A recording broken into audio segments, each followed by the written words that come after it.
Dans le cadre de la série d'entrevues que je suis appelé à faire avec des proches aidants, je rencontre aujourd'hui Madame Ginette Desmarais. Elle donne donc son témoignage dans un midi tranche de vie organisé par l'Appui pour les proches aidants d'aînés en Estrie.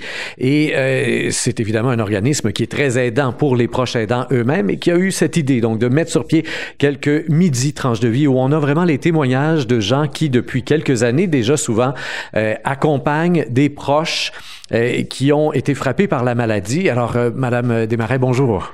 Bonjour. Votre parcours, c'est un parcours qui a connu une bifurcation à 180 degrés. C'est pas quelque chose qu'on planifie que de devenir proche aidant, sauf dans le cas de certaines maladies qu'on voit venir de loin. Mais souvent, ça arrive pas mal du jour au lendemain.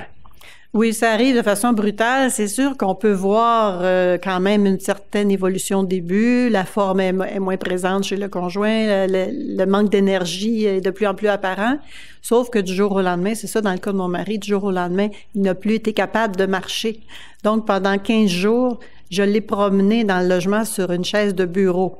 Alors, vous pouvez voir à quel point c'est arrivé de façon brutale. J'avais aucun outil, aucun équipement, rien du tout. Alors, je me suis débrouillée avec les moyens du bord. Je savais pas à qui m'adresser. Alors, je l'ai poussé, dans le fond, dans le logement, de la cuisine à la chambre, de la chambre à la salle de bain, dans le salon, sur une chaise de bureau. Imaginez-vous le scénario. J'étais épuisée, je dois vous dire, déjà au bout de 3 jours. Alors, ça commençait assez raide. Voilà. Et là, maintenant, ça fait quelques années que ça dure et vous en parlez. Vous êtes même à même d'en rire aujourd'hui. Alors, on va essayer de voir le cheminement qu'il y a entre les deux. Je recule un petit peu à votre propre rencontre avec votre conjoint, donc Guy. Guy, c'est un Européen qui arrive ici au Québec à la fin des années 90. Vous vous rencontrez. C'est le grand amour qui vous reprend. C'est une nouvelle vie pour vous là, qui s'amorce. Dans laquelle on projette pas de se dire, bon, 20 ans plus tard, je vais être la prochaine dente de cet homme-là, là. Non, pas du tout. On n'y pense pas. On avait quand même on a toujours une différence d'âge de 15 ans. Il a 15 ans de plus que moi, mais quand même, c'est pas quelque chose à laquelle on pense nécessairement surtout au début d'une relation comme ça. On voit pas ça du tout comme ça. Alors, quand ça se produit, ça se produit. Puis au fond, bon, on s'est mariés en 2003.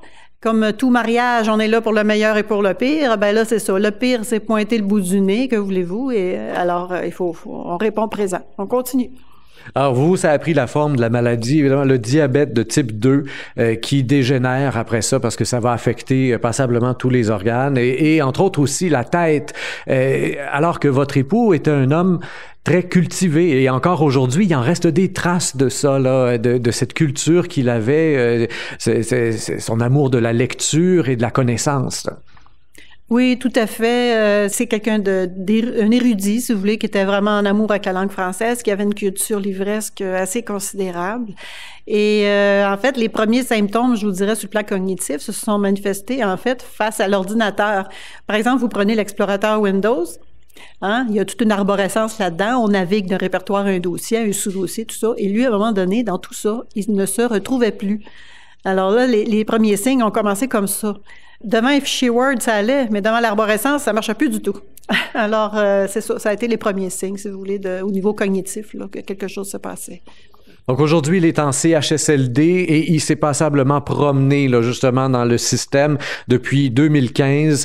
Il y a eu un manque de stabilité de ce côté-là et chez vous, ça a créé une certaine frustration là, face au milieu professionnel là, qui a pas toujours accompagné de son mieux, vous diriez peut-être là, votre conjoint à travers tout ça, ça crée des frustrations.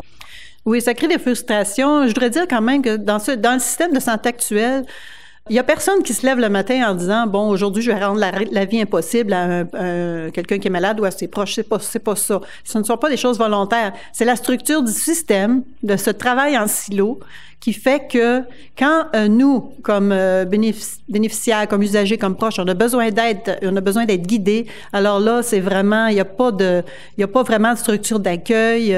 C'est vraiment le parcours du combattant. On doit vraiment faire toutes nos démarches nous-mêmes et être coachés, si possible, par certains organismes communautaires qui vont nous aider justement à faire ce parcours-là, parce que seul, je vous dirais qu'on n'y arrive pas. On n'y arrive pas. Et vous avez entendu, comme d'autres proches aidantes, vous avez entendu, vous aussi, cette fameuse phrase de la part du milieu hospitalier lui-même, là, ben, vous devriez peut-être venir le voir moins souvent. Oui, moi, quand on m'a dit ça, c'est des gens qui étaient en CHSLD qui m'ont dit ça, soit d'autres proches, d'autres visiteurs ou même des fois le personnel. Faut que vous passiez à vous, là. Venez pas le voir souvent. Là, vous allez vous occuper de vous. Comme si ça pouvait se faire du jour au lendemain. C'est quand même mon mari, c'est mon conjoint. Alors, du jour au lendemain, comme ça, il faudrait que j'arrête d'aller le voir et que je cesse de m'occuper de lui. C'est complètement aberrant de recevoir des remarques comme ça. Alors, moi, depuis qu'il est en institution, si on veut, ça va faire 4 ans au mois de juillet, je suis allée le voir pratiquement tous les jours, sauf exception, je vais prendre 2-3 jours pour prendre une pause, mais j'y vais tous les jours. Parce que d'abord, j'ai besoin de le voir. Je sais qu'il a besoin de me voir. Et je me rends compte aussi que souvent en institution, en établissement, il y a beaucoup plus de conjoints qu'on pense qui vont effectivement voir leur mari ou leur femme à tous les jours. C'est un lien qui a besoin de continuer à vivre. On est séparés de façon tout à fait involontaire, en fait. Au fil du temps, un des aspects surprenants que vous avez découvert de la vie en CHSLD, c'est le fait que, bon, vous êtes là à tous les jours, 2 heures par jour ou quelque chose comme ça, mais le reste de la journée, bien évidemment, votre conjoint, il est là en relation avec les personnes qui sont là autour. Et il y a une chose qui ne meurt jamais, me disiez-vous, c'est la séduction. C'est assez émouvant comme découverte, assez surprenant, mais c'est émouvant aussi. Vous savez, vous avez beau être en CHSLD, avoir passé 90 ans, vous avez plus vos cheveux, vous avez plus votre tête, vous êtes en fauteuil roulant, vous avez une culotte d'incontinence, mais ça reste. Qu'on soit un homme, une femme, ça reste. Ce besoin d'établir une intimité même qui soit toute platonique, ce besoin d'établir quelque chose à ce niveau-là, de plaire, de faire des beaux yeux, ben ça va rester jusqu'à la fin, oui. Et donc, votre mari est assez beau bonhomme et il se fait courtiser là, par les dames de la place qui vous voient comme une voleuse. En tout cas, qui me voit comme une intruse à tout le moins, parce que en fait, si moi je vais le voir chaque jour 1h30 à 2 heures par jour, c'est quand même seulement ça. Le reste du temps, il est là 24 heures sur 24 avec d'autres personnes à la salle à manger, dans le couloir, peu importe.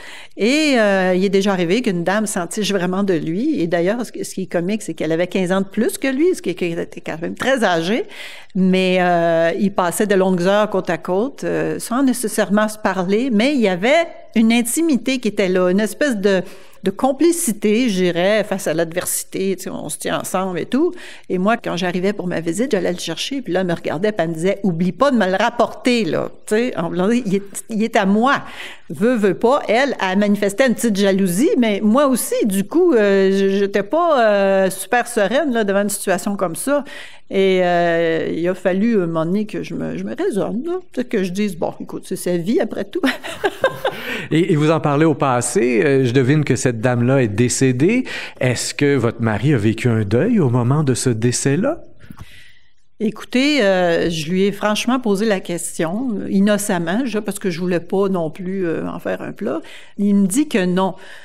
Quoique le connaissant, je sais qu'il c'était quelqu'un de délicat de nature, puis peut-être qu'il voulait clore le dossier et ne plus en parler. Et vous le disiez tantôt dans une autre réponse, il y a un certain moment où, comme plusieurs proches aidants, encore une fois, vous avez frappé un mur, le mur de la solitude, et qui devient d'une lourdeur où on a l'impression de ne pas trouver ceux qui vont nous aider à aider. Et quand ce mur-là est franchi, quand enfin on trouve l'organisme qui va nous aider, ben là, on sent une grande libération à travers ce moment-là. Vous, ça a pris quel visage, là, exactement? Ben, je vous dirais, moi, que après avoir promené mon mari en chaise de bureau pendant 1 semaine ou 2, là, au bout de 2 semaines, là, j'ai eu comme, excusez l'expression, j'ai eu mon voyage. J'ai dit à mon mari, là, tu vas rester 2 heures ici, je sors.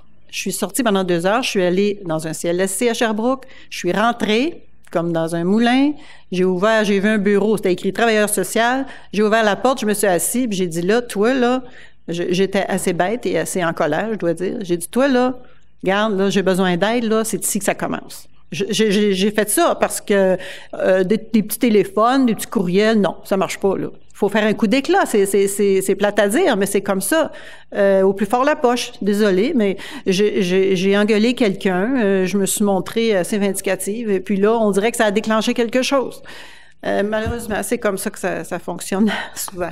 Et est-ce qu'on a su vous pister vers des organismes comme par exemple les Proches aidants ou quelque chose comme ça, qui ont pu après ça vous appuyer vous-même, ou si encore là, c'est vous qui avez dû continuer à gratter pour trouver les ressources nécessaires? Ben, disons, suite à cette démarche-là que j'avais faite dans un CLSC, il y a une travailleuse sociale qui est venue à la maison. Puis là, elle a constaté évidemment la situation, puis tout ça s'est mis en branle. Disons, le processus pour mettre l'équipement nécessaire dans la maison avec l'ergothérapie, tout ça, ça s'est mis en branle. C'est quand même lent. Je dirais, c'est lent, puis on se demande pourquoi c'est si lent. Parce que ça n'a pas besoin d'être si lent que ça. Tu sais, on prend des mesures, on s'assure que c'est le bon modèle pour la toilette, que c'est ci, que c'est ça. Mais mon Dieu, que tout ça prend du temps. Mais quand même, on m'a quand même donné les ressources, on m'a donné des numéros de téléphone, l'appui, le réseau des aidants naturels aussi, le RAAN à Sherbrooke et tout ça. Et je dirais que le RAAN, là, ça a été peut-être le premier organisme là, avec qui j'ai fait affaire, là, puis qui m'a aidé, ne serait-ce qu'en me téléphonant une fois par mois. Et moi-même, j'avais la possibilité de me rendre à leur bureau pour ventiler aussi. Et Dieu sait que j'avais besoin de ventiler. J'avais vraiment besoin de ça. Donc là, j'ai commencé à trouver des ressources pour passer à travers ça. Ouais. On a parlé beaucoup de vos montagnes russes à travers tout ça. Évidemment, il ne faut pas oublier votre conjoint, Guy, qui vit ses propres montagnes russes parce qu'il voit ses capacités intellectuelles s'effriter petit à petit. Il voit sa santé partir en morceaux aussi.